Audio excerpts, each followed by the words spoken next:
They say you never really know someone until you see them at their worst. I used to think that was just something bitter people told themselves after a bad breakup. Now I know it's the truest thing anyone ever said about human nature. My name is Ryan Mitchell, and for 12 years I thought I had it all figured out. A beautiful wife, 2 amazing kids, a house in the suburbs with a 2-car garage, and a golden retriever named Max. The American dream, right? That's what I told myself every morning when I woke up next to Jessica, my high school sweetheart turned wife, the mother of my children, my supposed partner for life. We met when we were 17, in Mrs. Patterson's AP English class. She was the girl everyone wanted to be with. Blonde hair that caught the sunlight just right, green eyes that seemed to see right through you, and a smile that could make you forget whatever stupid thing you were worried about. I was the shy kid who sat in the back, more interested in computers than people. Somehow, against all odds, we clicked. By senior year, we were inseparable. College came, and while our friends drifted apart from their high school relationships, we stayed strong. I proposed the day after graduation, and she said yes without hesitation. Our wedding was modest but perfect. Her parents helped with the down payment on our first house in Riverside, a small town in Ohio where the cost of living was reasonable and the schools were good. I landed a job as an IT manager at a mid-sized manufacturing company. The pay was decent, enough to support us while Jessica stayed home with our kids, Emma, now 10, and Dylan, 8. From the outside, we looked like we had everything. Birthday parties, family vacations to Lake Erie, weekend barbecues with the neighbors. I worked hard, sometimes pulling 60-hour weeks, but I told myself it was worth it. I was building something, a future, a legacy. The thing about being comfortable is that you stop paying attention. You stop noticing the small changes, the subtle shifts in behavior that, looking back, were screaming warnings. Jessica started going to the gym more often. Nothing wrong with that, I thought. She deserved to take care of herself. Then came the new wardrobe, the extra attention to makeup, the phone that was suddenly password protected. When I asked about it, she laughed it off. Just some spam issues, she said. I changed it to keep the kids from downloading games. Made sense at the time. The late-night texts she explained away as her book club group chat. The Tuesday and Thursday evenings she spent volunteering at the community center seemed noble, even admirable. I encouraged it, told her I was proud of her for staying involved, for being more than just a mom. God, I was such an idiot. I wanted to believe in the fairy tale so badly that I ignored every single red flag waving right in front of my face. It all came crashing down on a random Wednesday afternoon in October. I'd left work early because of a migraine that wouldn't quit.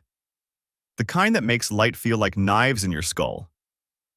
I just wanted to get home, take some medication, and lie down in a dark room. The house was supposed to be empty.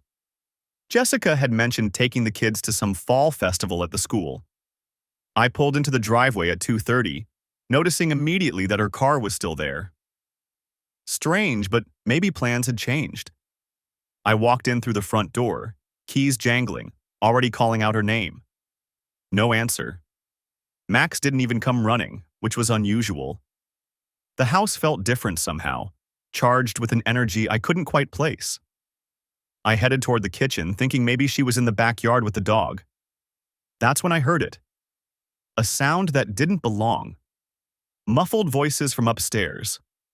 Laughter. Her laughter, but different. Lighter, younger, more alive than I'd heard in years.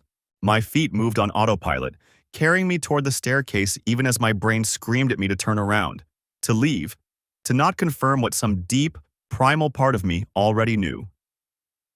Each step creaked under my weight, but the sounds from above didn't stop. They were too absorbed in whatever was happening to notice. Our bedroom door was slightly ajar.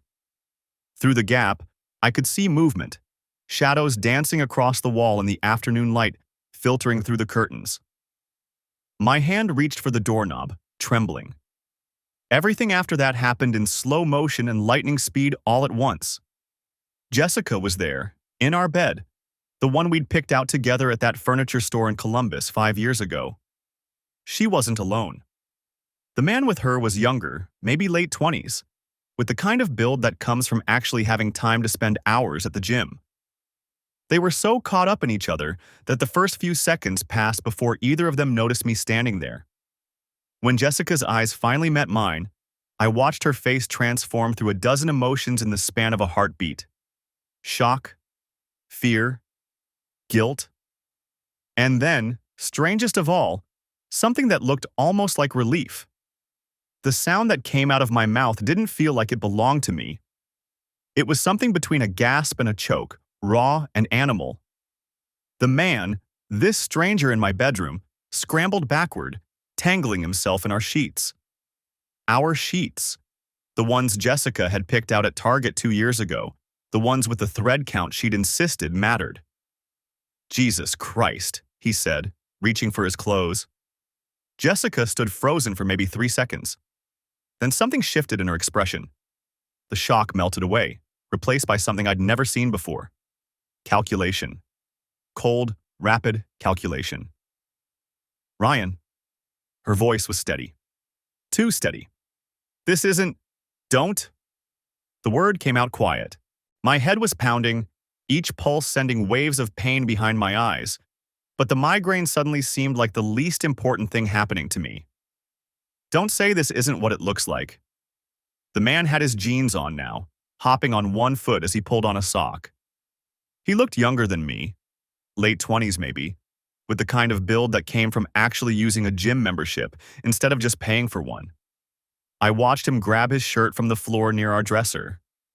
The dresser where Jessica kept her jewelry box, the one I'd given her on our 10th anniversary. "I should go," he muttered, not meeting my eyes. "Yeah," I said. "You should." Jessica didn't try to stop him. She stood there in her robe, the blue silk one I'd bought her last Christmas, and watched him leave. We both listened to his footsteps on the stairs, the front door opening and closing. The sound of his car starting in our driveway. Then it was just the two of us. "How long?" I asked. She sat down on the edge of the bed, pulling the robe tighter around herself. "Ryan, we should talk about this when you're calmer." "How long?" 6 months. She said it like she was telling me the weather. "His name is Travis. He's a personal trainer at the gym." 6 months. Half a year of Tuesday and Thursday evenings. Half a year of lies about book clubs and volunteering. I thought about all the times I'd kissed her goodbye, told her to have fun, gone back to my laptop without a second thought. "Is that all of it?" I asked. "Just him?" Something flickered across her face. Just for a moment, but I caught it. That same look of relief I'd seen when I first walked in. It didn't make sense. Nothing about this made sense. "What do you mean?" she asked. "I mean, is there anything else I should know? Any other secrets you want to share while we're having this conversation?" She looked at me for a long moment. I could see her thinking, weighing options, making decisions behind those green eyes I'd been looking into since I was 17 years old. "No," she said finally. "Just Travis." I didn't believe her. I don't know why. Maybe it was the pause before she answered. Maybe it was that look of relief that still didn't make any sense. But I knew she was lying. Not just about Travis, about something bigger. "I need you to leave," I said. "Ryan, get out of this room. Go somewhere else in the house. I don't care where. Just get away from me right now." She stood up slowly, watching me like I might do something unpredictable. Maybe she was right to look at me that way. I didn't know what I might do. I'd never been in this situation before. I'd never imagined I would be. "We have children," she said quietly. "We need to think about Emma and Dylan." "Don't." My hands were shaking. I shoved them in my pockets. "Don't you dare use our kids as some kind of shield right now. You didn't think about them when you brought that guy into our house, into our bed." She flinched. Good. I wanted her to flinch. "I'll be downstairs," she said, and left. I stood there in the bedroom for a while after she was gone, trying to make my brain work properly. The migraine wasn't helping. Everything felt fuzzy and sharp at the same time, like I was seeing the world through broken glass. I sat down at the small desk in the corner, my desk, where I sometimes brought work home, and opened my laptop. My hands were still shaking as I typed in my password. I didn't have a plan exactly. I just knew I needed to do something, needed to understand what was happening to my life. I started with her phone records. We were on the same plan, had been since we got married. It took me about 10 minutes to log into the account and pull up her call history. The number that appeared most frequently wasn't saved in her contacts. I knew because I'd seen her phone often enough to recognize the pattern. She was careful about that, apparently. Lots of texts to that number. Lots of calls. But there were other numbers, too. Numbers that showed up regularly, but not as often. I copied them all into a document, not sure what I was going to do with them. Then I did something I'm not proud of. I used my work credentials to access a background check database we subscribe to for vetting contractors. It wasn't strictly legal to use it for personal reasons, but I was past caring about that particular line. I typed in Jessica's name. Jessica Ann Mitchell, born Jessica Ann Palmer. Our address in Riverside. The results came back normal at first. Our marriage license. Her driver's license. The house deed with both our names on it. Then I scrolled down further. There was another driver's license. Same photo. Definitely Jessica, that smile I'd known for half my life. But a different name. Jennifer Ann Caldwell. Address in Columbus, about 2 hours away. I stared at it for a long time, trying to make it make sense. A fake ID? But why would she need a fake ID? We weren't kids anymore. She wasn't trying to get into bars. I kept scrolling. Another license, same photo, different name again. Julie Ann Preston. Address in Cleveland. My mouth went dry. The migraine was getting worse, but I couldn't stop looking. 3 driver's licenses. 3 different names. 3 different addresses. I clicked on the Cleveland address and pulled up property records. Julie Ann Preston owned a house there. Purchased 4 years ago. I switched to the Columbus address. Jennifer Ann Caldwell owned a condo. Purchased 6 years ago. This wasn't an affair. This was something else entirely. I heard footsteps on the stairs and quickly minimized the windows on my laptop. Jessica appeared in the doorway, now dressed in jeans and a sweater. "I think we should talk," she said. "Yeah," I said, my voice sounding strange in my own ears. "I think we should." But I didn't tell her what I'd found. Not yet. Because that look of relief when I'd caught her with Travis suddenly made perfect sense. She'd been expecting something worse. She'd been relieved that all I discovered was a simple affair. She had no idea what I actually knew. And I had no idea how deep this really went.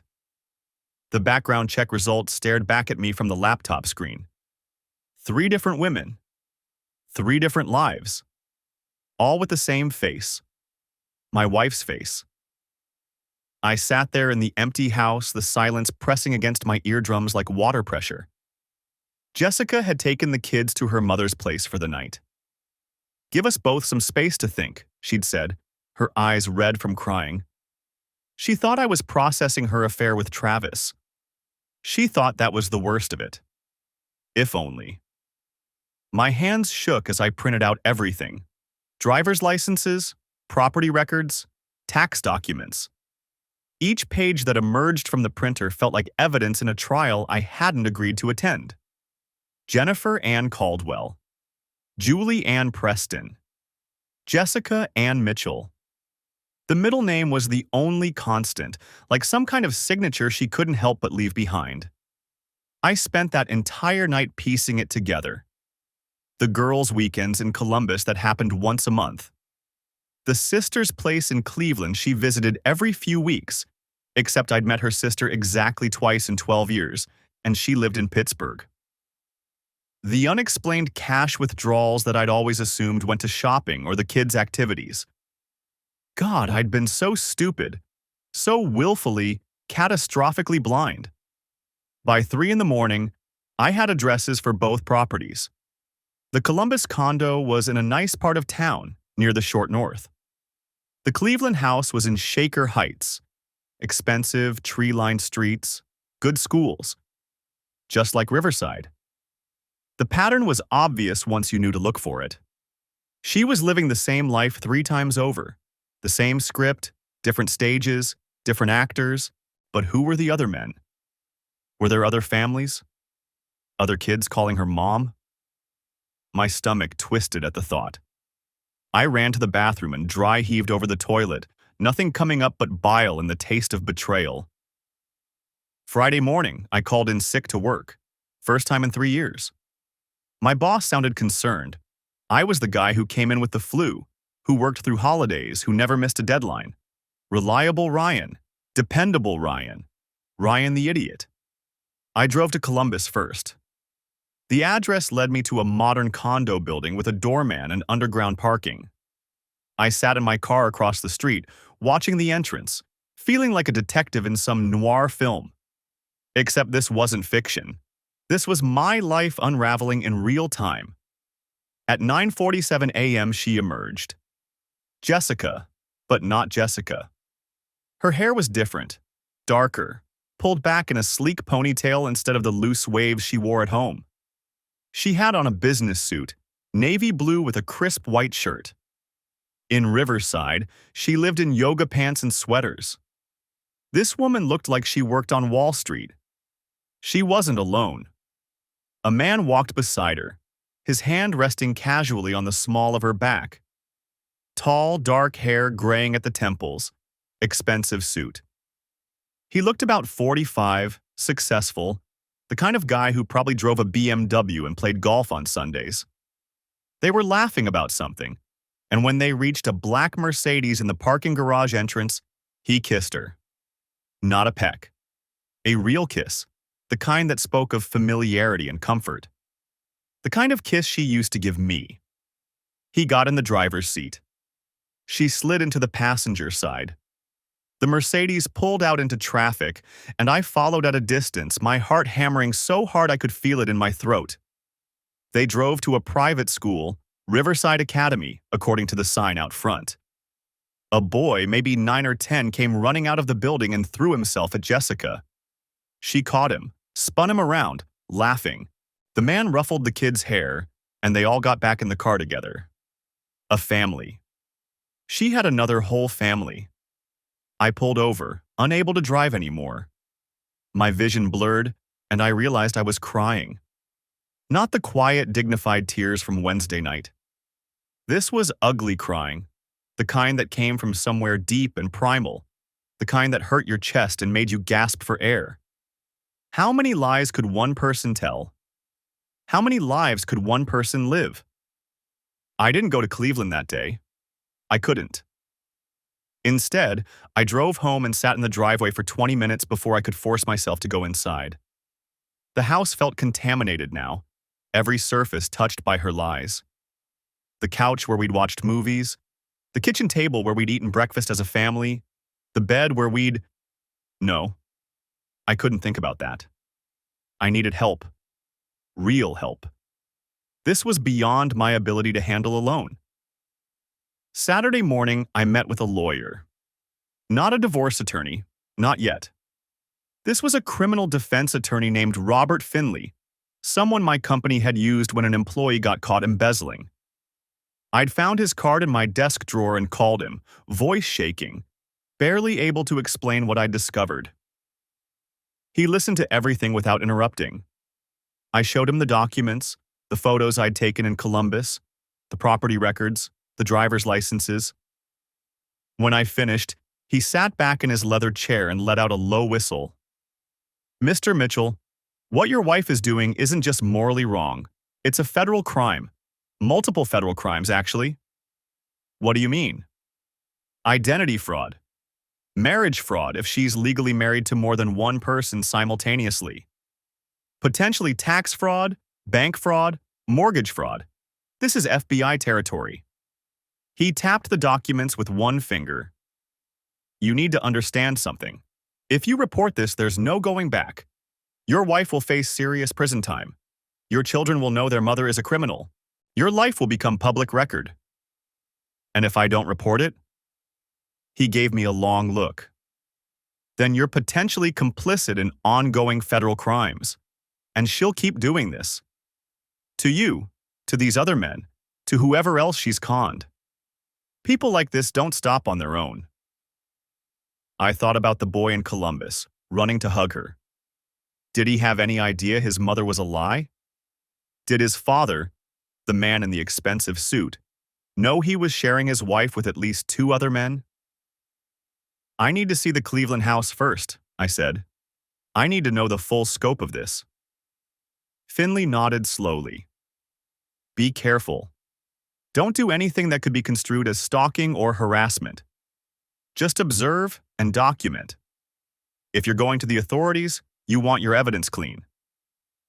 Sunday afternoon, I told Jessica, I was going to visit an old college friend in Cleveland. She barely looked up from her phone, distracted and distant since our talk about Travis. She probably thought I was processing the affair, maybe planning to leave her. She had no idea what was coming. The Cleveland address was in a neighborhood that made the Columbus condo look modest. This was serious money.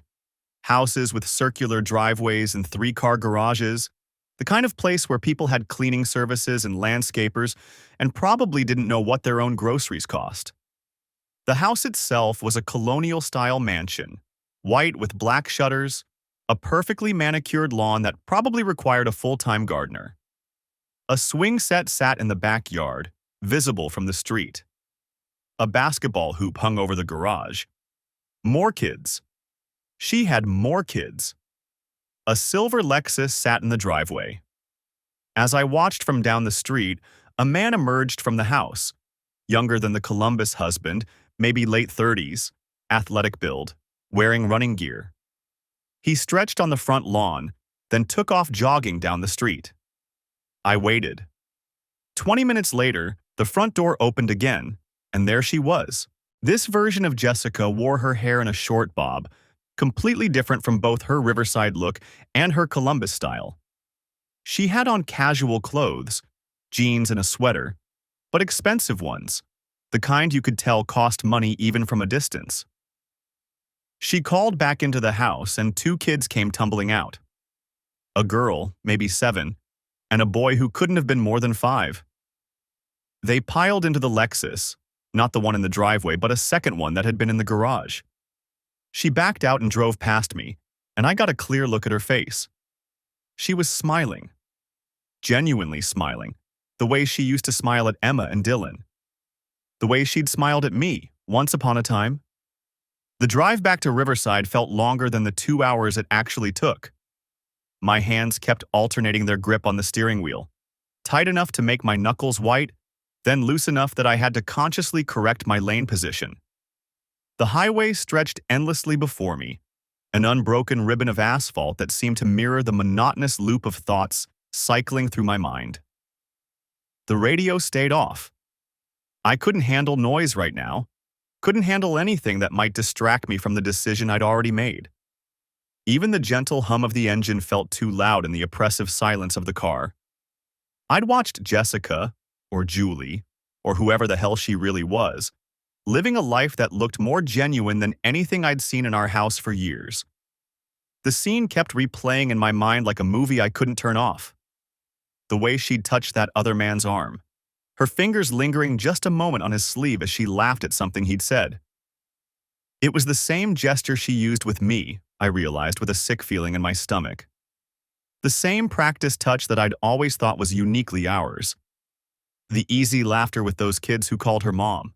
2 boys, maybe 8 and 10 years old, with dark hair and bright smiles. They'd run up to her in the driveway, backpacks bouncing, talking over each other about their day at school. She'd knelt down to their level, giving each of them her full attention, asking questions about their homework and their friends. The whole scene had looked so natural, so effortless, like she'd been born to play this role, just as she'd seemed born to play the role of my wife, mother to our children. And that's what finally pushed me over the edge. Not the betrayal itself. I'd already processed that as much as anyone could process something this insane. Not even the fact that she'd built entire families with other men, while I was working 60-hour weeks to provide for what I thought was our life together. I'd spent those long days at the office, debugging code, managing projects, sitting through endless meetings, all while thinking I was building something for us. For our future. For our kids' college funds and our retirement and all those dreams we'd talked about on lazy Sunday mornings. But those conversations, I now realized, had probably been happening in triplicate. 3 different kitchens, 3 different Sunday mornings, 3 different sets of dreams that she was spinning like plates, keeping them all in motion without letting any of them crash. No, what made the decision for me was realizing that none of it had been hard for her. She wasn't struggling with guilt or juggling conflicting emotions. She wasn't lying awake at night, tormented by the web of lies she'd woven. She was just living. 3 separate lives, and apparently enjoying every single one of them. There was no visible strain, no cracks in the facade. She moved between her identities as easily as most people changed clothes. Maybe easier. I thought about all the times she'd come home from her business trips, or her visits to her sick mother. A woman who, I now suspected, might not even exist. She'd never seemed tired or stressed. If anything, she'd seemed refreshed, energized even. Like the variety was feeding her somehow, giving her something she couldn't get from just one life, one family, one husband. I pulled into our driveway at 6:47 p.m.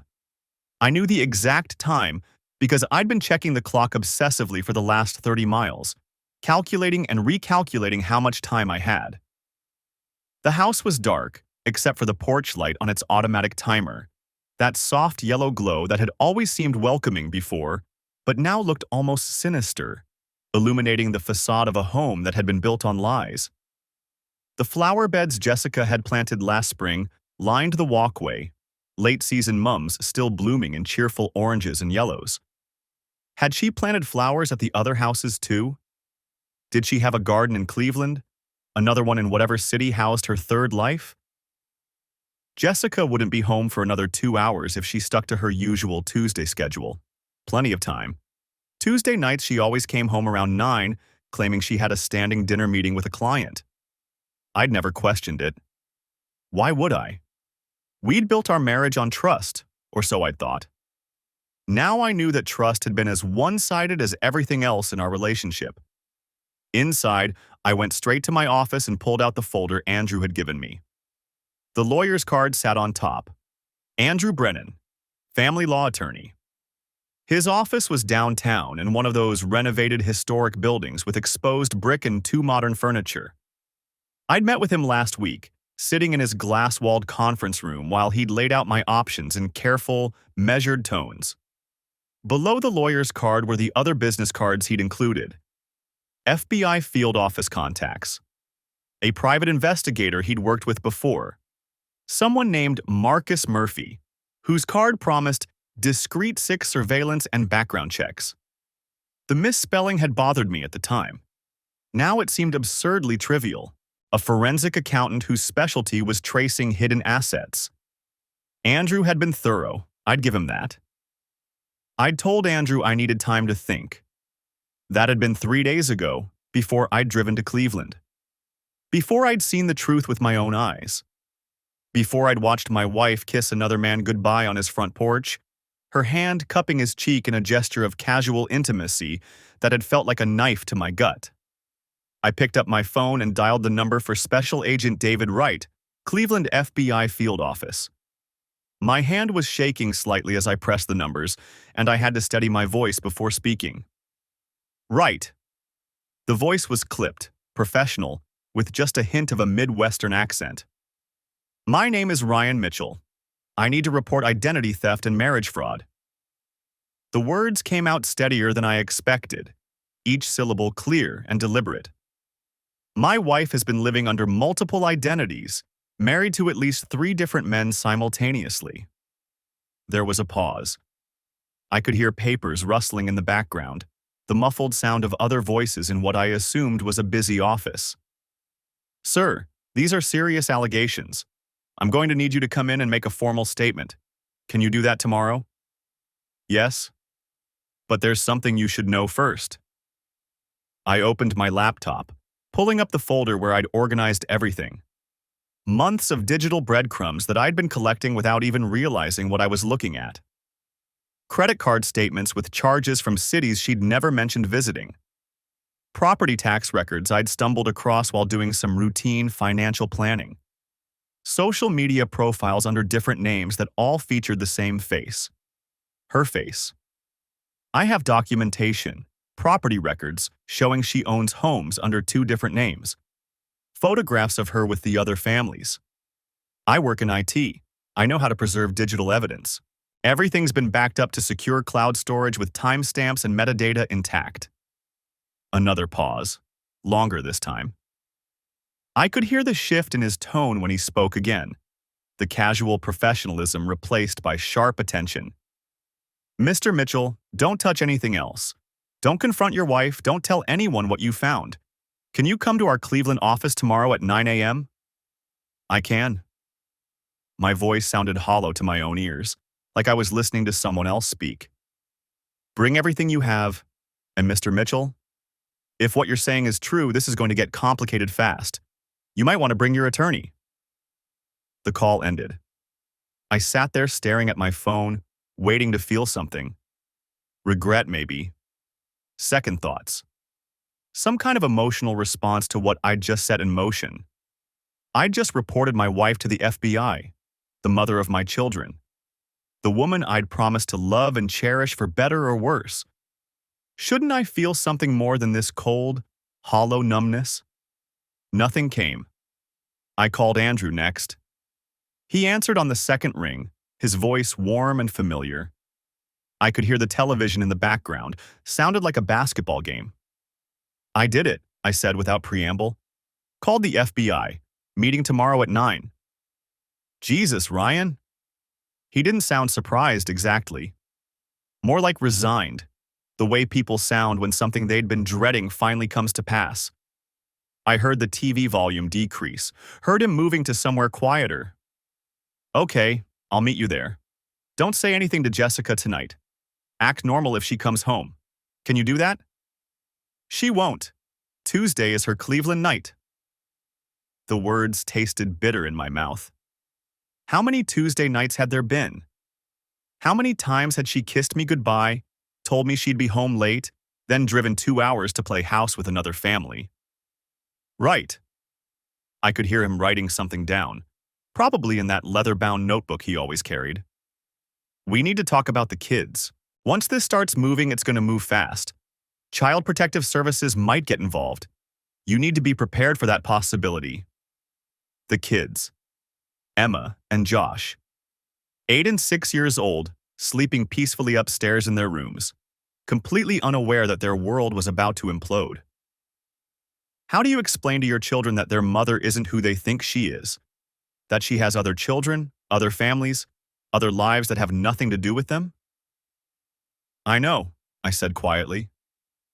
"I've been thinking about that." "Have you talked to anyone? A therapist, maybe?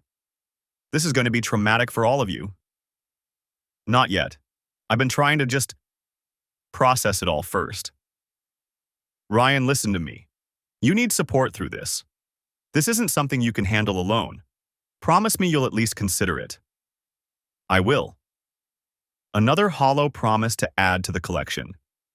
We talked logistics for a few more minutes, what documents to bring, what questions to expect, how the process would likely unfold. Andrew had handled cases involving fraud before, though nothing quite like this. "This is unprecedented," he kept saying. "I've never seen anything on this scale."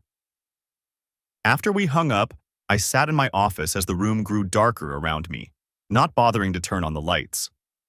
The house felt different now, like a stage set rather than a home.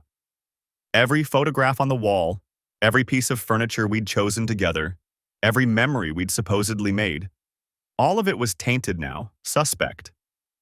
Had any of it been real? Had she ever loved me? Or was I just one of 3 roles she was playing, no more real to her than a character in a play? Tomorrow, everything would change. Tomorrow, I would walk into that FBI office and tear apart the carefully constructed fiction that was my life. And there would be no going back. The morning comes too quickly. I barely slept. Maybe an hour or two in scattered fragments, my mind churning through scenarios, possibilities, consequences. Every time I closed my eyes, I saw her face. Not the face of the woman I caught with Travis. The faces. Jessica's smile at our kitchen table. Jennifer's confident stride into that Columbus condo. Julie's gentle expression as she pushed that stroller through Shaker Heights. Which one was real? Were any of them real? I shower, dress in my best suit, the charcoal gray one I wore to my brother's wedding last year. Andrew told me to look professional, credible. "You're not the criminal here," he'd said. "Remember that." Easy for him to say. Emma and Dylan are still at my parents' house. I called Mom last night, told her Jessica and I were having some problems, and I needed a few days. She didn't ask questions, bless her, just said to bring the kids over whenever I needed. They think they're having an adventure with Grandma and Grandpa. They don't know their whole world is about to collapse. The FBI field office is in downtown Cleveland, a 40-minute drive from Riverside. Andrew meets me in the parking garage at 8:30 sharp, briefcase in hand, looking every inch the competent attorney. "You ready?" he asks. I'm not. But I nod anyway. Special Agent David Wright's office is smaller than I expected. No dramatic two-way mirrors or interrogation rooms like you see on TV. Just a standard government office with beige walls, filing cabinets, and a desk cluttered with folders and coffee cups. Wright himself is maybe 50, graying haircut military short, wearing a white shirt with the sleeves rolled up. "Mr. Mitchell, Mr. Brennan." He shakes our hands with a firm grip. "Have a seat." We sit. Andrew sets his briefcase on his lap, opens it with practiced efficiency. Wright pulls out a yellow legal pad and clicks his pen. "Before we begin, I want to make sure you understand what you're doing here. Once you make an official statement and provide evidence of federal crimes, we're obligated to investigate. This isn't something you can take back later if you change your mind." "I understand," I say. My voice sounds steadier than I feel. "And you're aware that if your wife is charged and convicted, she could face significant prison time? That your children would likely lose their mother for years? Potentially?" The question hits me like a fist to the stomach. Emma and Dylan. God, what am I doing to them? Andrew speaks before I can. My client is aware of the potential consequences. He's also aware that his wife has allegedly committed multiple federal felonies, defrauded him and potentially others, and that these crimes won't stop unless law enforcement intervenes. Wright nods slowly. "Fair enough?" He looks at me. "Tell me everything, Mr. Mitchell. Start from the beginning." So I do. I tell him about coming home early on Wednesday, about finding Jessica with Travis. I tell him about the background check, about discovering Jennifer Ann Caldwell and Julie Ann Preston. I tell him about the surveillance, driving to Columbus, to Cleveland, watching her live these other lives like it was the most natural thing in the world. Wright takes notes, his expression neutral. When I finish, he sets down his pen. "You said you found driver's licenses. Do you have them?" Andrew pulls a manila envelope from his briefcase. Copies. My client photographed them before returning the originals to where he found them. Wright examines the copies. 3 licenses, 3 names, same face. Jessica's face, but with different hairstyles, different addresses. The Ohio BMV seals look authentic on all of them. These appear legitimate, Wright says, which means she either has someone inside the BMV or she's very good at document forgery. He looks up. You mentioned mortgage fraud. Explain. I pull out my own folder, printouts from the county auditor websites. The Columbus condo is in Jennifer Caldwell's name. Purchased 3 years ago, mortgage through Huntington Bank. The Cleveland house is in Julie Preston's name. Purchased 5 years ago, mortgage through KeyBank. Our house in Riverside is in both our names, mine and Jessica Mitchell's. So she's got 3 mortgages under 3 different identities, Wright says. At least 3, Andrew adds. We don't know if there are others. Wright's expression darkens. Tax implications? I haven't filed jointly with her in years, I say. She always insisted on filing separately, said it was better for some deduction she qualified for. I didn't question it. God, I was such an idiot. But if she's got income or assets under these other names, she's potentially evading federal taxes, Wright finishes. What about the other men? The ones she's living with in Columbus and Cleveland? This is the part I've been dreading. I don't know their names. I only saw them from a distance. The Columbus guy is maybe 40, business casual, drives a Lexus. The Cleveland guy is younger, late 20s, early 30s, looks wealthy. We'll need to identify them, Wright says. They're likely victims too if your wife is running the same con on them she ran on you. He pauses. Are you legally married to Jessica Mitchell? Yes. 12 years ago, in Riverside. I have the marriage certificate. Then if she's also legally married to either of these other men, that's bigamy. Federal offense if it crosses state lines, which it appears to have. Wright leans back in his chair. Mr. Mitchell, I'm going to be straight with you. What you're describing is a sophisticated long-term fraud operation. Identity theft, mortgage fraud, tax evasion, potentially bigamy, potentially more. This isn't some woman who made a mistake. This is organized criminal activity. The words hang in the air. Organized criminal activity. My wife. The mother of my children. What happens next? I ask. We investigate. We'll start by confirming the identities, verifying the mortgages and financial accounts, identifying the other men involved. We'll coordinate with the Social Security Administration to see if she's got multiple SSNs, with the IRS for tax records, with local law enforcement in Columbus and Cleveland. Wright taps his pen against the legal pad. This is going to take time, weeks, maybe months. We'll need you to be patient. What about Jessica? Does she get arrested? Not immediately. We need to build the case first, make sure it's airtight. When we do move, it'll be coordinated. We'll want to interview the other men, gather all the evidence, then bring her in. He looks at me carefully. Does she know you've discovered the other identities? No. She knows I caught her with Travis, knows I'm angry about the affair, but she doesn't know about Jennifer or Julie. Good. Keep it that way. Don't confront her. Don't let on that you know. Can you do that? Can I? Can I look at her face knowing what I know and pretend everything is just about Travis?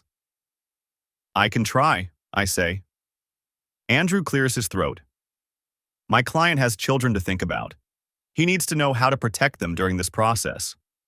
Wright nods. Document everything. Keep records of her whereabouts, her absences. If this goes to court, and it will, you'll want to establish that she's been abandoning her parental responsibilities to maintain these other lives. That'll help in custody proceedings. Custody proceedings, divorce, federal charges, my children losing their mother to prison. This is really happening. We spend another hour going over details, signing statements, handing over evidence. When we finally leave, the sun is high and bright, the November air cold and sharp. Andrew walks me to my car.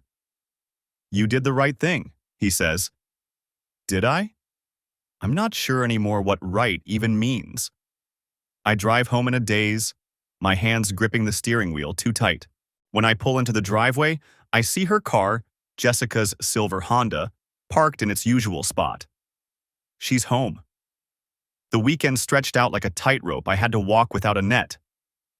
Saturday morning, Jessica made pancakes, the kind with chocolate chips that the kids loved. She stood at the stove in her pajamas, hair pulled back in a messy ponytail, humming along to some pop song on the radio. Emma sat at the kitchen table working on a math worksheet. Dylan was building something elaborate with Legos in the living room, and I sat there with my coffee, watching this woman I'd shared a bed with for 12 years, wondering which version of her was real, or if any of them were. "You're quiet this morning," Jessica said, sliding a plate in front of me. 3 pancakes, arranged just the way I liked them. She'd been doing that a lot lately, small gestures of affection. Guilt, probably, or strategy. I was starting to understand that everything she did had a purpose. "Just tired," I said. "Work's been brutal." She kissed the top of my head. "You work too hard, babe? Maybe we should plan a vacation. The kids would love Disney." Disney. Right. I wondered which family she'd taken to Disney last. Or maybe she had 3 different Disney trips planned, one for each life. The thought made my stomach turn. "Maybe," I said. Agent Wright had been clear. Act normal. Don't let her suspect anything. The FBI was moving fast, but building a case like this took time. They needed to coordinate with the IRS, verify the mortgage fraud, identify all the financial institutions involved. They were running her fingerprints, checking for prior arrests under any of her names. They'd already confirmed that Jennifer Ann Caldwell and Julie Ann Preston had social security numbers, credit histories, the whole 9 yards. Professional-level identity theft, Wright had called it. Not something an amateur could pull off. That scared me more than anything. It meant Jessica, or whatever her real name was, had help, resources. Maybe even a criminal organization behind her. The woman making pancakes in my kitchen might be more dangerous than I'd imagined.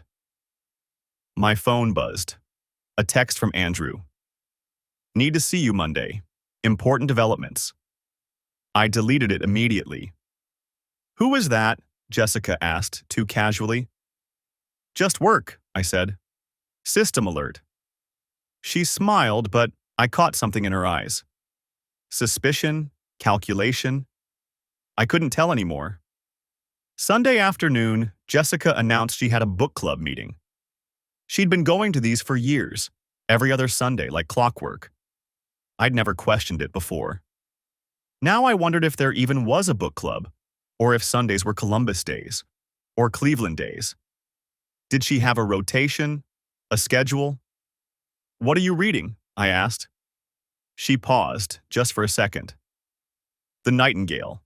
Historical fiction, World War II." "Sounds good. What's it about?" 2 sisters in France during the Nazi occupation. Different approaches to resistance. She grabbed her purse, checked her reflection in the hallway mirror. "I should be back by 6. There's leftover lasagna in the fridge for dinner." "Have fun," I said. I waited 15 minutes after she left, then called the number Agent Wright had given me. A different agent answered, a woman named Special Agent Lisa Torres. "She just left," I said. "Claims she's going to book club." "We're on it," Torres said. "We've had surveillance on her since Friday. She went to the Columbus property yesterday while you were at Dylan's soccer game." Yesterday. While I'd been sitting on aluminum bleachers watching my son play midfielder, Jessica had been 90 minutes away, living her other life. Being Jennifer. Maybe making pancakes for that family, too. "What did she do there?" I asked. "Stayed for 4 hours. We observed her interacting with a male subject and a juvenile male. Appeared to be normal domestic activity. They went to a park, got ice cream. She was affectionate with both subjects." Affectionate. The word hit me like a punch. She'd been affectionate with them. While I was watching Dylan score his first goal of the season, texting her the video, she'd been holding hands with another man, another son. "Mr. Mitchell, you still there?" "Yeah," I said. "I'm here." I know this is difficult, but you're doing the right thing. The evidence you've provided is helping us build a solid case. After I hung up, I sat in the empty living room and tried to remember who I'd been before all this. The guy who thought his biggest problem was a cheating wife. That version of me seemed impossibly naive now. That version of me had problems that could be solved with divorce papers and a custody agreement. This version of me had problems that involved federal agents in multiple states and identities I couldn't even verify. My phone rang. Andrew. "We need to talk," he said without preamble. "I've been digging into Jessica's background like you asked. Ryan, there's something you need to know." "What?" "I can't find any record of Jessica Ann Morgan before she turned 18. No birth certificate on file in Ohio, no school records, nothing." The room tilted slightly. "What does that mean?" "It means either those records were sealed for some reason or Jessica Morgan isn't her real name. Never was." I thought about our wedding. Her parents had been there, or people she'd claimed were her parents. They'd seemed normal enough. Older couple, lived somewhere in Kentucky, didn't visit often. I'd met them maybe 5 times in 12 years. "Her parents," I said, "at the wedding." "I'm trying to track them down," Andrew said. "The address she gave you doesn't exist. The phone number's disconnected." "Ryan, I don't think those people were her parents." "Then who the hell are they?" "I don't know, but I've got a private investigator working on it. We should know more by midweek." After he hung up, I walked upstairs to our bedroom, stood in the doorway, looking at the space where I'd caught her with Travis.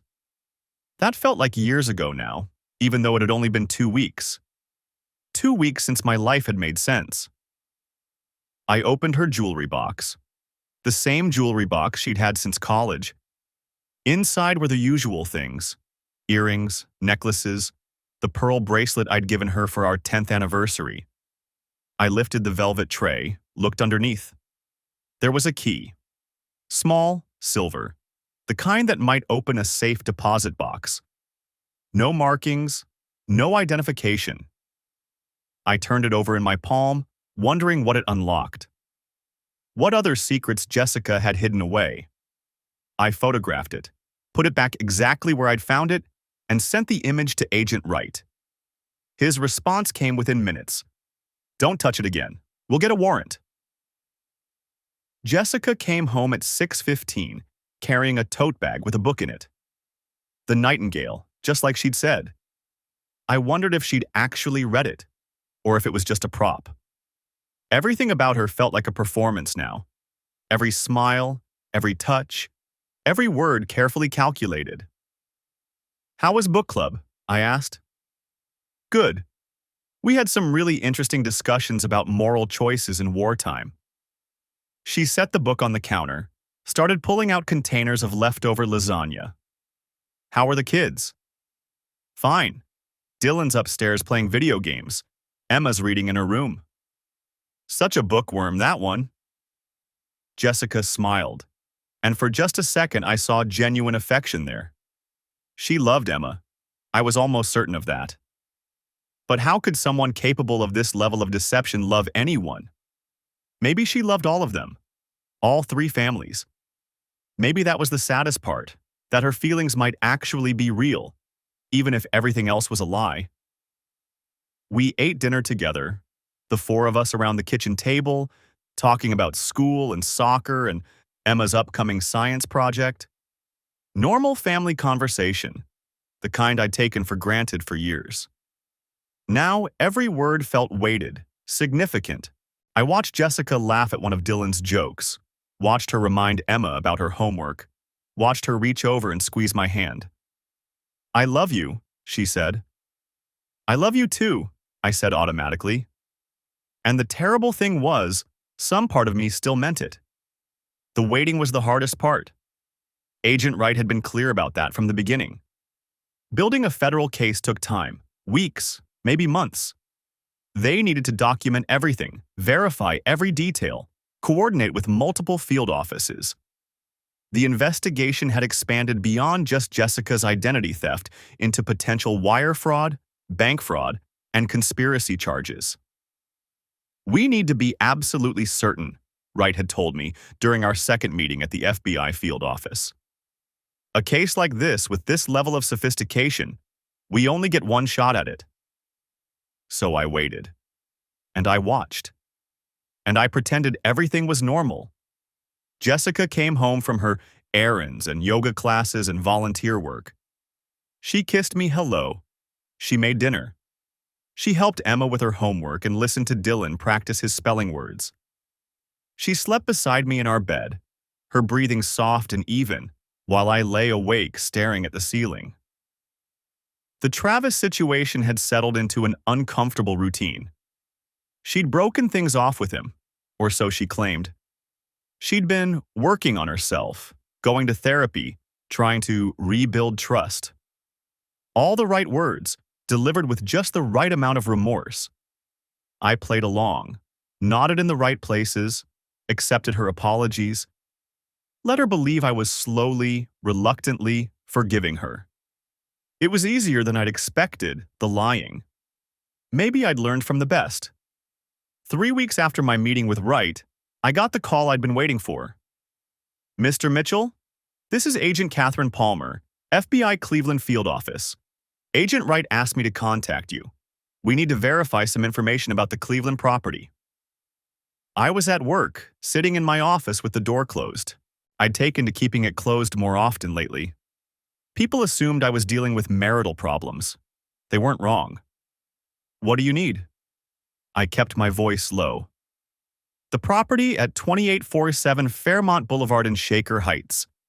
You indicated in your documentation that you observed a male subject and 2 minor children at this location. Can you describe them?" I closed my eyes, picturing that afternoon. The man in the driveway with the little girl. The boy visible through the window. White male, mid-30s, maybe 5'10", athletic build. Dark hair. The girl was maybe 4 or 5, blonde like Jessica. The boy looked younger, maybe 2 or 3, also blonde.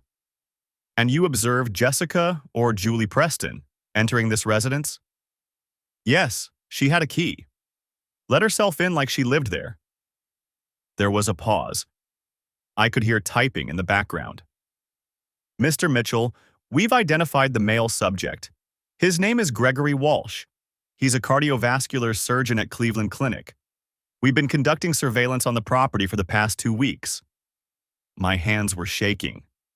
I set down my coffee mug before I could spill it. "And?" "She's there right now. Arrived this morning at approximately 8:15. Drove the silver Honda Accord registered to Julie Ann Preston.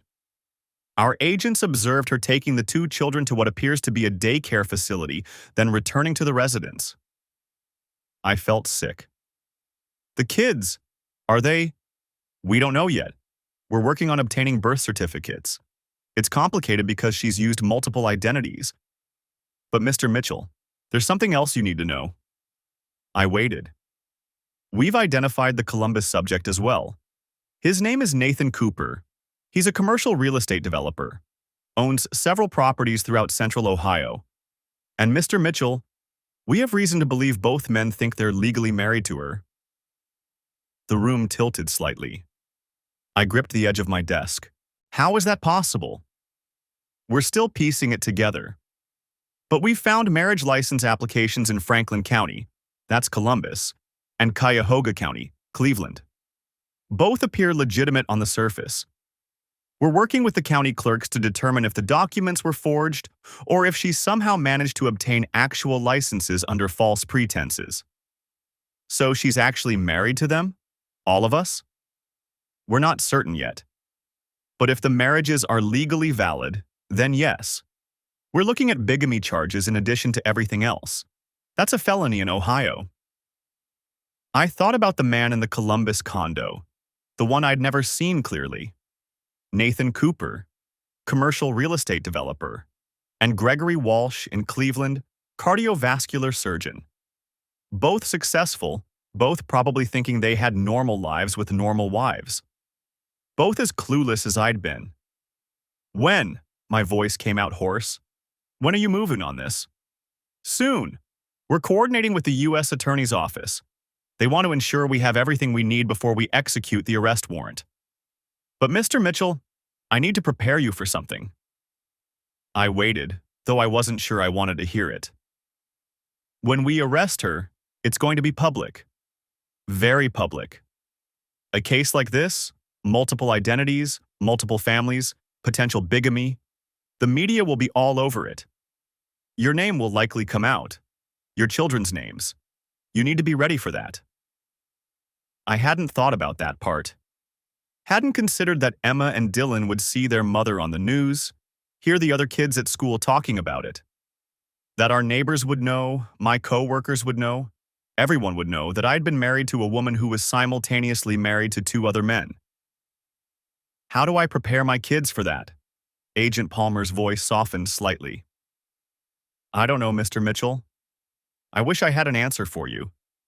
But you might want to consider talking to a family therapist. Someone who specializes in trauma. Because when this breaks, it's going to be traumatic for everyone involved.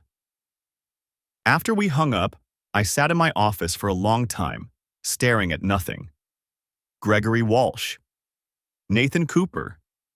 2 more men whose lives were about to implode. 2 more families that would be destroyed when the truth came out. And the children. How many children did Jessica actually have? Emma and Dylan, the 2 in Cleveland, the one in Columbus that Travis had mentioned. 5 kids, at minimum. 5 children who thought they had mothers who loved them, who had no idea their entire lives were built on lies. I pulled up my browser and searched for Gregory Walsh. Found him easily. Cleveland Clinic's website had a whole page dedicated to him. Harvard Medical School. Residency at Johns Hopkins. Published researcher. Awards and accolades. A professional headshot showing a handsome man with an easy smile. The kind of man who probably thought he had it all figured out. I searched for Nathan Cooper next. His company's website showed him standing in front of a new commercial development, arms crossed, confident. Multiple properties listed, millions in assets. Another successful man, another mark. They say misery loves company, but I didn't feel any satisfaction knowing I wasn't alone in this. If anything, it made it worse. Jessica hadn't just destroyed 1 family. She'd destroyed at least 3, maybe more. How many lives had she ruined? How many people had trusted her, loved her, built their futures around her? My phone buzzed. A text from Jessica. Running late. Can you pick up Dylan from soccer practice? Should be home by 6. I stared at the message. She was in Cleveland right now, according to Agent Palmer, playing house with Gregory Walsh and those 2 blonde children. And she was texting me about soccer practice like it was the most normal thing in the world. Sure, no problem. I sent the reply and set down my phone. Soon, Agent Palmer had said.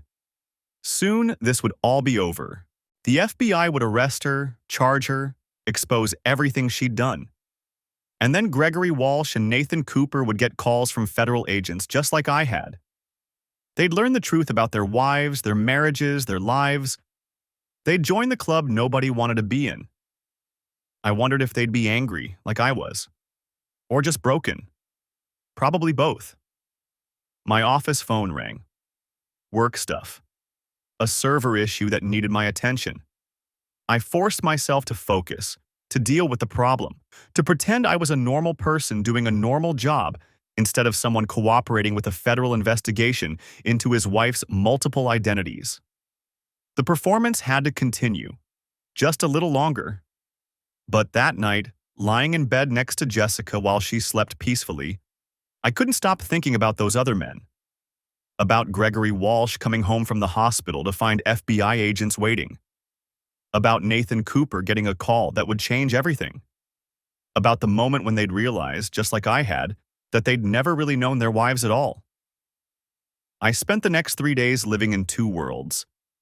In one, I was Ryan Mitchell, devoted father, reliable husband, IT manager who made small talk about weather and weekend plans. In the other, I was a man watching his entire existence dissolve like sugar in water, waiting for federal agents to detonate a bomb that would scatter pieces of multiple families across 3 cities. The key sat in my pocket constantly. I'd taken it from Jessica's jewelry box, wrapped it in tissue paper, and carried it everywhere. At night, I'd hold it up to the bathroom light, examining the number stamped into the brass. 237. A safe deposit box, Agent Wright had confirmed. They were working on identifying which bank. Could be nothing, he'd said during our last phone call. Could be everything.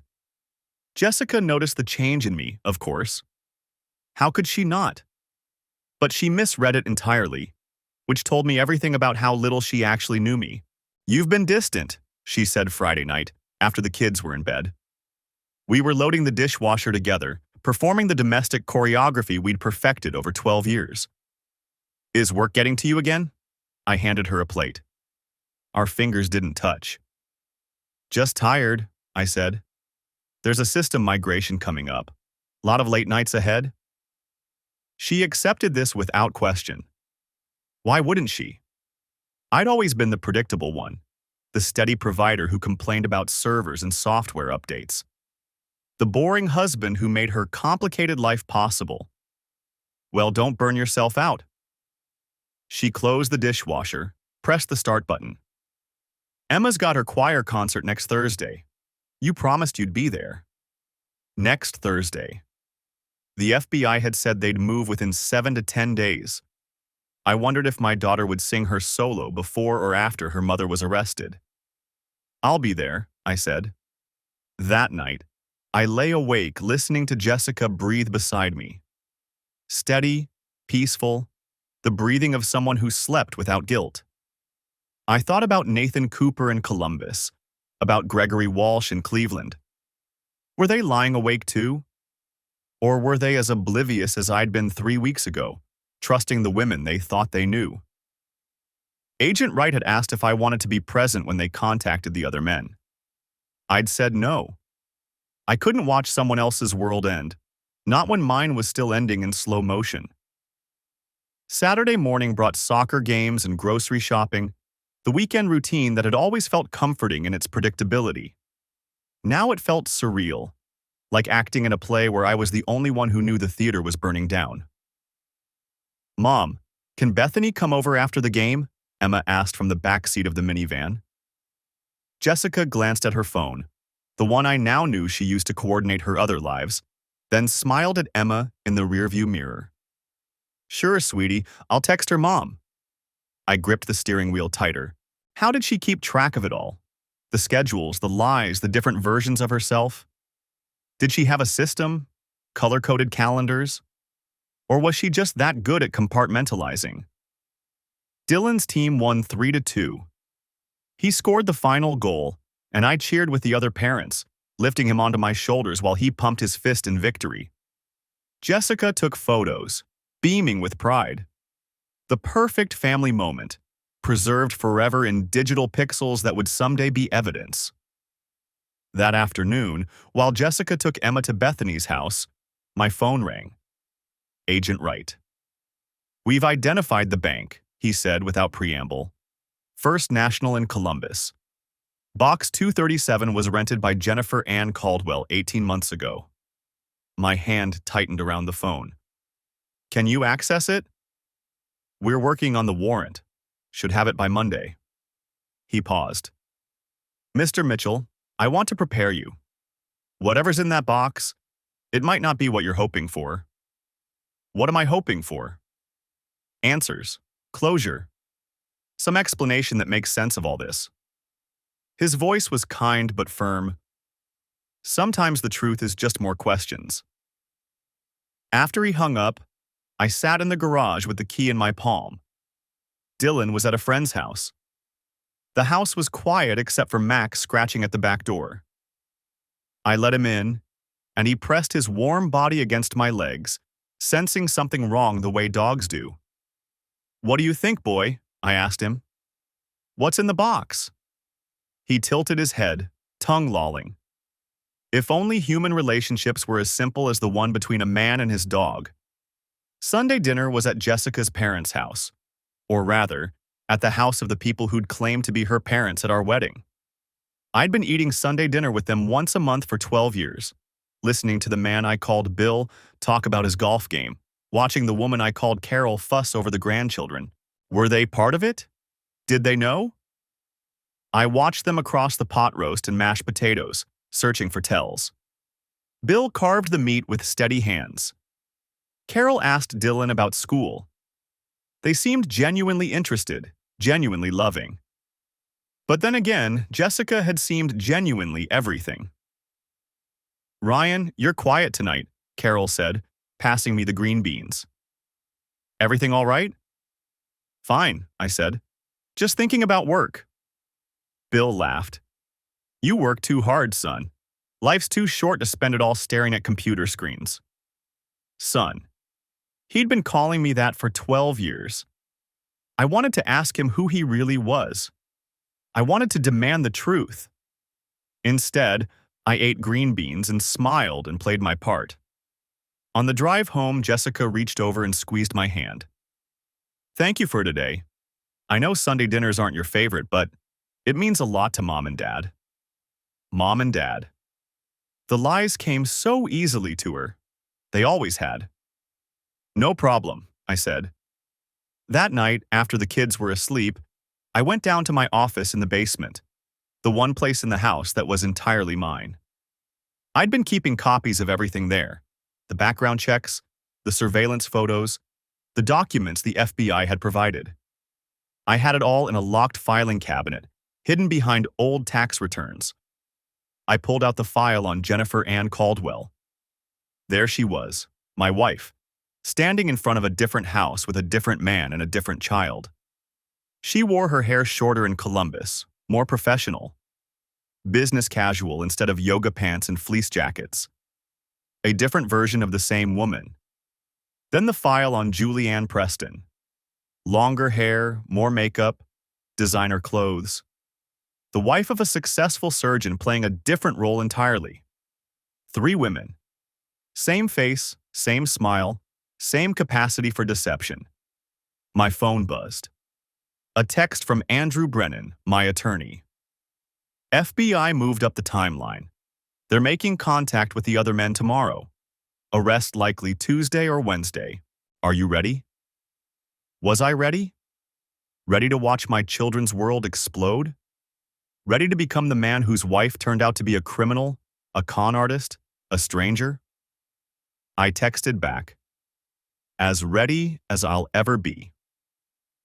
Upstairs, I could hear Jessica moving around in our bedroom, getting ready for bed probably. In less than 48 hours, she'd be getting ready in a federal holding cell instead. I climbed the stairs slowly, each step feeling heavier than the last. When I reached the bedroom, she was already under the covers reading a book. She looked up and smiled. "There you are.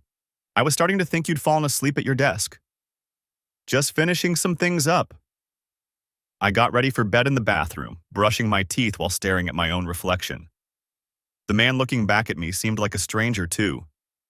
When had I become someone who could lie so easily? Who could smile and pretend while planning his wife's arrest? But then, I'd learned from the best. I climbed into bed beside her. She set down her book and turned off the light. "Love you," she murmured, already half asleep. The words hung in the darkness between us. Did she mean them? Had she ever meant them? Or was I just another mark, another role she played? "Love you too," I whispered back. Because even now, even knowing everything, some part of me still did. And that was the worst part of all. Monday morning arrived with unseasonable warmth, the kind of November day that felt like nature itself was holding its breath. I dropped the kids at school, watching Emma disappear into the building with her backpack bouncing, Dylan racing ahead to catch up with his friends. Normal. Everything looked so devastatingly normal. My phone rang before I'd even left the parking lot. "It's done," Agent Wright said. "We made contact with both men this morning." Nathan Cooper at his office in Columbus, Gregory Walsh at the hospital in Cleveland. They're cooperating. I gripped the steering wheel. How did they take it? About how you'd expect. Cooper threw up. Walsh demanded to see proof, then sat there for 20 minutes without saying a word. Wright's voice carried a weight I hadn't heard before. This job, you see a lot of bad things.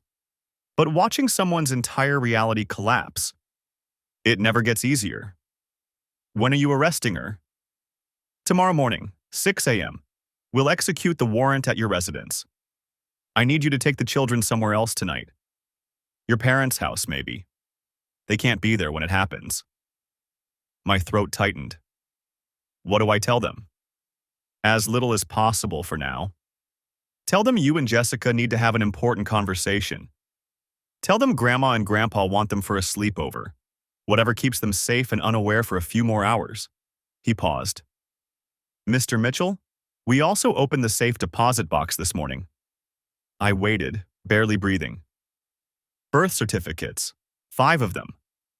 Emma and Dylan, the 2 children in Cleveland, Sophia and Lucas Walsh, and the boy in Columbus, Ethan Cooper. All list Jessica under her various identities as the mother.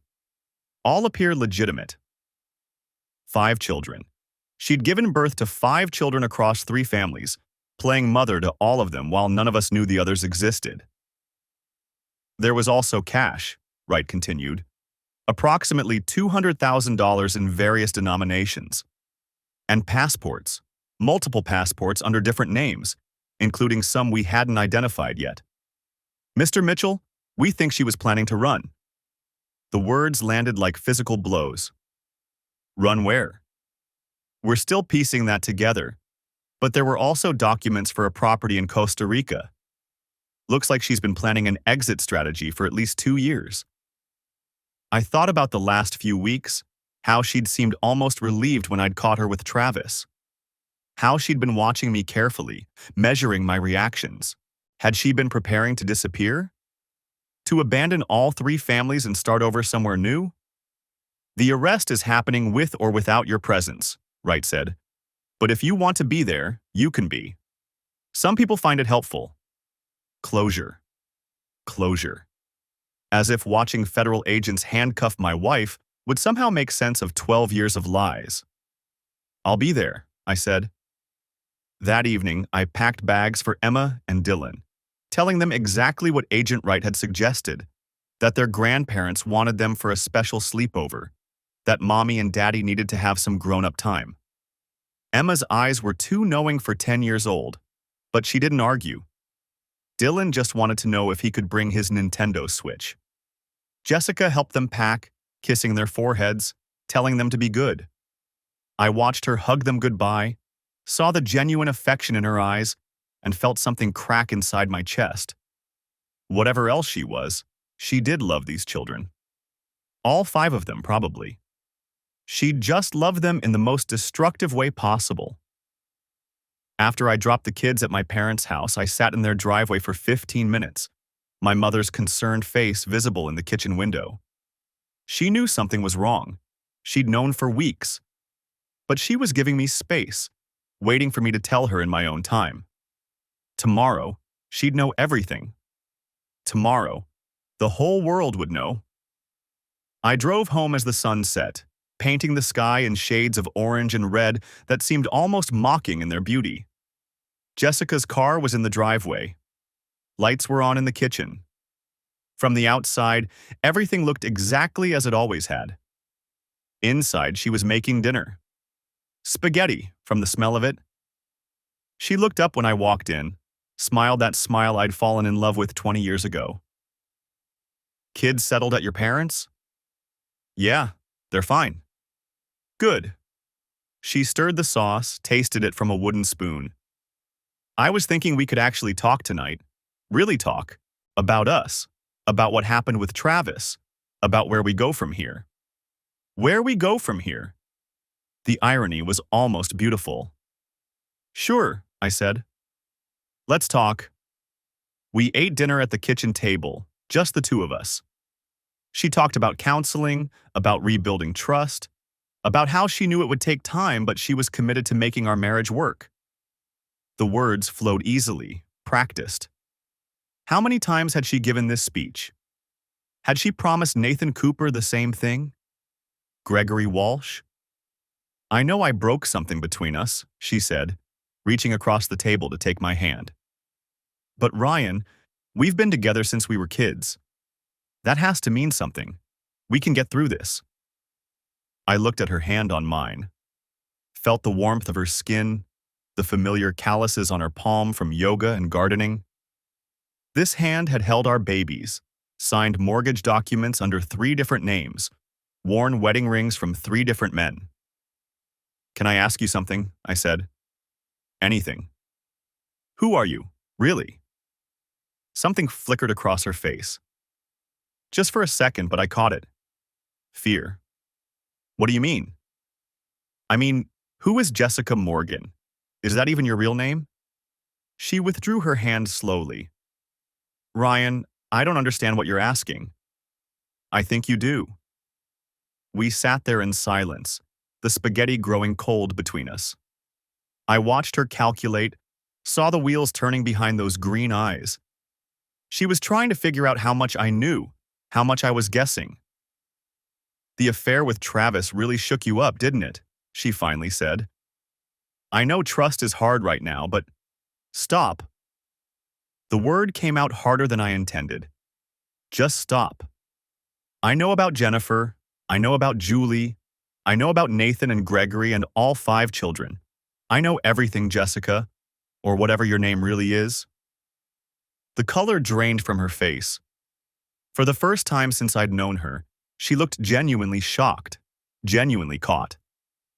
How long have you known? Her voice was barely a whisper. 3 weeks, since the day after I caught you with Travis. 3 weeks. She said it like she was testing the words. You've known for 3 weeks and you didn't say anything. Neither did you, for 12 years. She stood up abruptly, her chair scraping against the floor. Walked to the window, stared out at the darkening street. When she spoke again, her voice was different. Harder. The performance was over. So what now? You divorce me, take the kids, ruin my life? The FBI is coming tomorrow morning at 6 a.m. They're going to arrest you for identity theft, mortgage fraud, bigamy, and about a dozen other federal charges. Your life is already ruined. You did that yourself. She turned to face me, and I saw something I'd never seen before. Not Jessica, the loving wife, not Jennifer, the businesswoman, not Julie, the surgeon's spouse. Someone else entirely. Someone cold and calculating and utterly without remorse.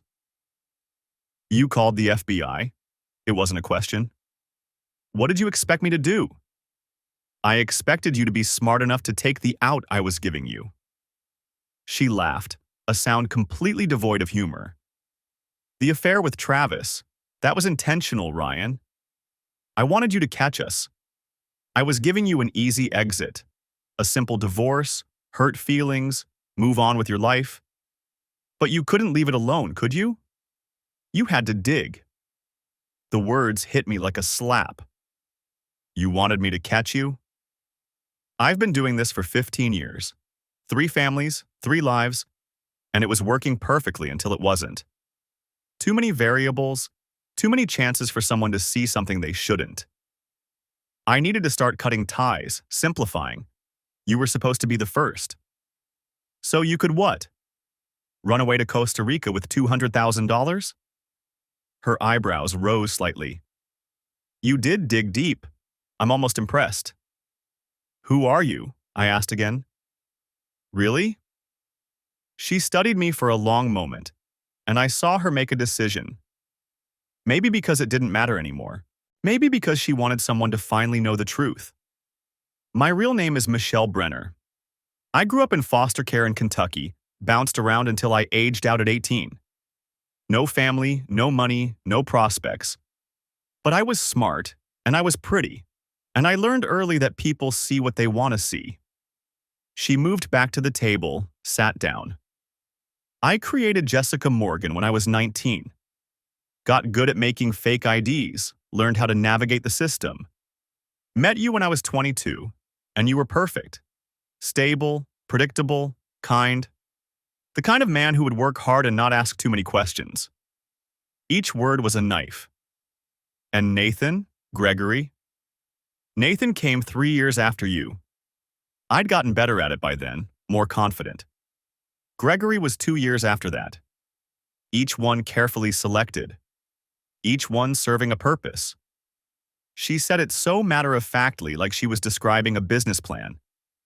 You provided stability and legitimacy. Nathan provided money and connections. Gregory provided status and respectability. Together, you gave me the life I never had growing up. And the children?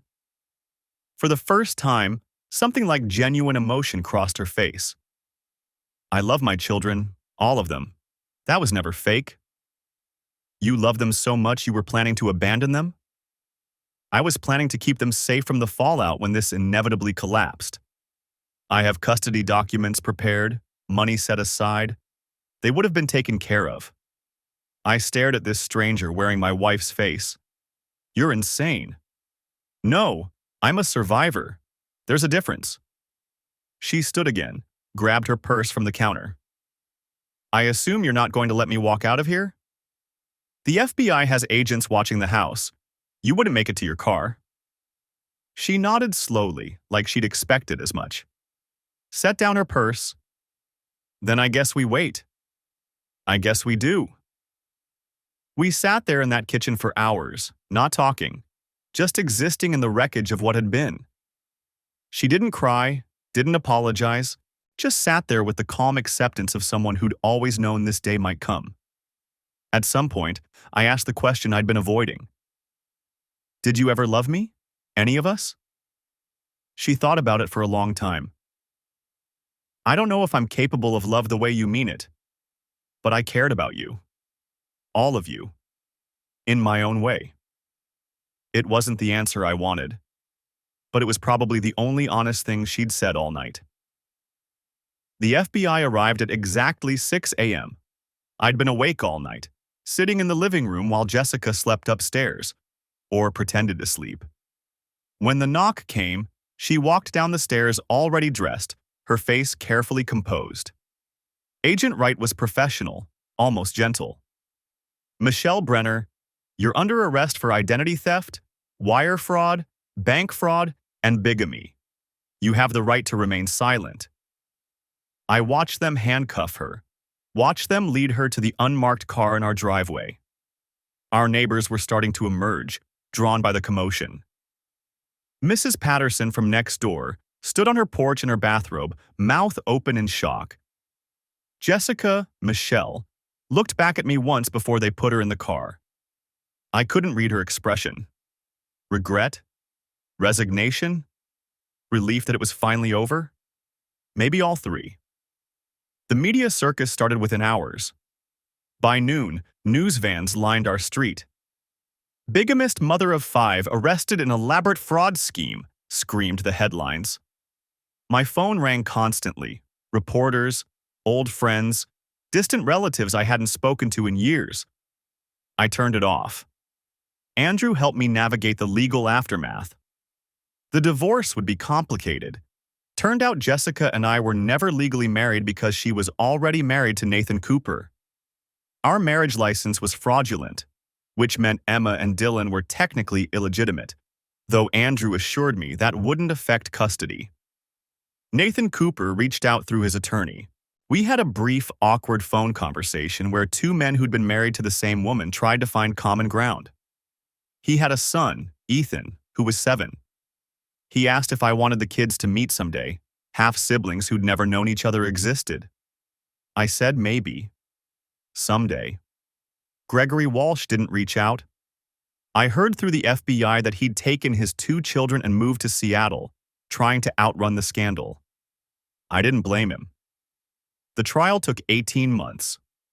Michelle, I couldn't think of her as Jessica anymore, pleaded guilty to avoid putting the children through testimony. She got 15 years in federal prison, eligible for parole in 10. Emma and Dylan went to therapy. So did I.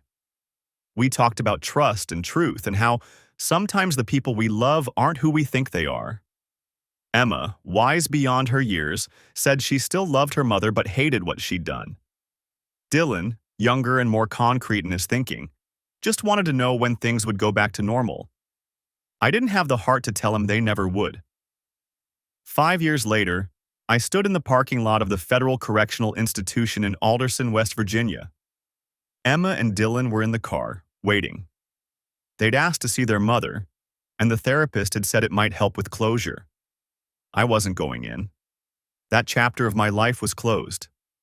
Michelle had written me letters over the years. I'd read the first few, then stopped. They were full of explanations and justifications and something that might have been apology but felt more like excuse. She'd created a narrative where she was the victim of circumstance, a foster kid who'd done what she had to do to survive. Maybe there was truth in that. Maybe her childhood had broken something fundamental in her ability to connect with people honestly. Or maybe she was just a con artist who'd gotten caught. I'd never know for sure. What I did know was this. Emma was thriving in middle school, excelling in choir and making real friends. Dylan had joined Little League and discovered a talent for pitching. I'd started dating again, carefully, slowly, with the kind of caution that comes from having your trust shattered. Her name was Rebecca. She was a teacher at Dylan's school, and she was patient with my baggage. We'd survived. We were surviving. That was enough. The kids came back from their visit quiet and subdued. Emma had been crying, but seemed lighter somehow, like she'd set down a weight she'd been carrying. Dylan just looked confused, which was probably appropriate for an 11-year-old trying to understand why his mother had lived 3 separate lives. "You okay?" I asked Emma as we drove away. "Yeah," she said. "I think so." She said she was sorry. I don't know if I believe her, but it helped to hear it. That's all we can ask for sometimes. The thing about betrayal on this scale is that it doesn't just destroy your past. It makes you question everything about your present and future. For years, I second-guessed every relationship, every friendship, every casual interaction. Was this person real? Were they showing me their true self, or just another carefully constructed facade? Therapy helped. Time helped more. And slowly, painfully, I learned to trust again. Not blindly. I'd never be that naive again, but carefully, thoughtfully, with my eyes open. I learned that most people aren't Michelle Brenner. Most people don't construct elaborate lies spanning multiple states and identities. Most people are just trying to get through their days with some measure of honesty and dignity. The scandal faded eventually, as scandals do. New outrages captured the public attention. We became a footnote, a cautionary tale, a weird story people half remembered hearing about years ago. Nathan Cooper and I became unlikely friends. Our kids met, and while it was awkward at first, they found comfort in knowing they weren't alone in this bizarre situation. Gregory Walsh's children remained in Seattle, and I respected his choice to keep them separate from this mess. 5 children, 3 fathers, 1 woman who'd managed to deceive us all. The mathematics of destruction. But also, 5 children who were loved, who were thriving despite everything. 3 men who'd learned hard lessons about trust and vigilance. 1 woman serving time for her crimes, hopefully learning something about the cost of deception. 10 years after Michelle's arrest, Emma graduated high school as valedictorian. Her speech was about truth and resilience, about how the worst things that happen to us don't have to define us. She talked about her mother without naming her, about learning that love and lies can exist in the same heart, and how we choose every day what kind of people we want to be. I sat in the audience next to Rebecca, my wife of 3 years, and cried like a baby.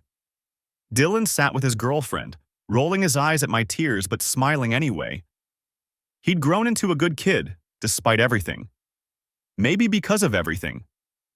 Adversity had made him empathetic, aware of how fragile people's realities could be. After the ceremony, Emma found me in the crowd. "I'm not going to visit her anymore," she said. No preamble, just the statement. "Okay, that's your choice." I needed to for a while. To understand, maybe. Or to say goodbye properly. But I'm done now. I'm ready to just move forward. I hugged her tight. "I'm proud of you. So incredibly proud." "I know, Dad. You tell me that about 17 times a day." "Well, it's true 17 times a day." She laughed, and in that moment, she sounded so much like her mother that it hurt. But it was a good hurt. A reminder that Michelle had given us some good things, even if she'd wrapped them in lies. Emma and Dylan were real, were true, were ours. That night, Rebecca and I sat on the back porch while the kids celebrated with their friends. The house was different now. We'd sold the old place in Riverside, moved to a different town for a fresh start. This porch overlooked a small lake, peaceful and quiet. "You ever regret it?" Rebecca asked. "Calling the FBI, I mean. Starting all of this?" I thought about it. Really thought about it. "No," I said finally. She was never going to stop. She was planning to run, to start over somewhere else, probably do the same thing to other people. Someone had to stop her. But it cost you so much. It cost all of us. But we're okay. Better than okay, actually. I took her hand. "And I never would have met you if I'd stayed in that lie." She squeezed my fingers. "Silver linings." Something like that. The moral of this story, if there is one, isn't simple. It's not trust no one or people never change or any of the easy platitudes we use to make sense of senseless things. It's this. We are all capable of deception, both of others and ourselves. We all construct narratives about who we are and who we want to be. The difference between Michelle and the rest of us isn't that she lied. We all lie, in small ways and large. The difference is that she built her entire existence on those lies, layer upon layer, until there was no truth left underneath. And when you do that, when you sacrifice authenticity for control, when you trade genuine connection for the illusion of having it all, you end up with nothing. Michelle had 3 families and was alone in all of them. She had 5 children who loved her and couldn't trust her. She had everything she thought she wanted and nothing that actually mattered. I learned that truth, however painful, is the only foundation worth building on. That trust, once broken, can be rebuilt but never quite the same way. That our children are resilient beyond measure. That love is real, but so is betrayal. And we have to hold both truths simultaneously. Mostly, I learned that you can survive anything if you face it honestly. The lies will destroy you, but the truth, however terrible, will set you free. Michelle Brenner is eligible for parole in 3 years. I don't know if she'll get it. I don't know if she's learned anything, changed at all, found some measure of genuine remorse. That's not my story anymore. My story is Emma starting college next fall, studying psychology because she wants to help people navigate trauma. It's Dylan discovering a passion for photography, capturing truth through his lens. It's Rebecca and me planning a quiet wedding anniversary trip, building something real and honest together. It's waking up every morning knowing that the person next to me is exactly who she says she is. And that, after everything, is more than enough.